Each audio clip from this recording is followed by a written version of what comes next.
கொடுத்தா ஓகே. நீ கல்யாணம் பண்ணுறியா? இல்லை, நீ கல்யாணம் பண்ணுறதுக்கு நான் வீடியோ போயிட்டு பொண்ணு கேட்டு வரணும், அப்படி தானே? லவடி கோபால், அதான் நானும் சொல்கிறேன், பார்த்துட்டு வாடான்றேன். சரி, ஊருக்கு போனோமா? என்ன பண்ண? சரி, ஸ்கூலுக்கு போ. இல்லை காலேஜுக்கு போ. ஸ்கூல் பொண்ணுங்க நிறைய பேர் வருவாங்க. சரி, பொண்ணுங்கிட்ட போயிட்டு மச்சான் ஒருத்தன் இருக்கான், நல்லா கேட்டு என் மச்சான் ஒருத்தன் இருக்கான், அவனுக்கு நீ பொண்ணு ஆயிடுமா? இல்லை உனக்கு விருப்பம் இல்லையா? அவனுக்கு புதுசாக சொல்கிறேன் உனக்கு, ஓகே அவன் கேட்டுவா. ஏன் 2 ஒன்று தான் மச்சான் அது? 2 ஒன்று தானே, அதான் செய்ய சொல்கிறேன் நான்.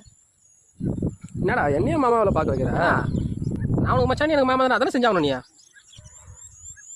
டேய் படம் லவடி கோபால், நான் கிளம்புறேன். டேய் ஏய் ஏன்னா கிளம்புறா? வேலை இருக்கிறேன். டேய் இருடா. டேய் நான் போகிறேன். டேய் போடா, எதாவது கல்யாணம் பண்ணி வாடா. என்னையே மாமாவில் பார்க்க வைக்கிறேன். கேட்டால் என்னையே பணம் சாப்பிட்டு உனக்கு பேரம் முடிச்சு வச்சுட்டு கொடுக்குதுண்ணே. அந்த தங்கச்சி அது மாட்டோம் பார்த்தேன்.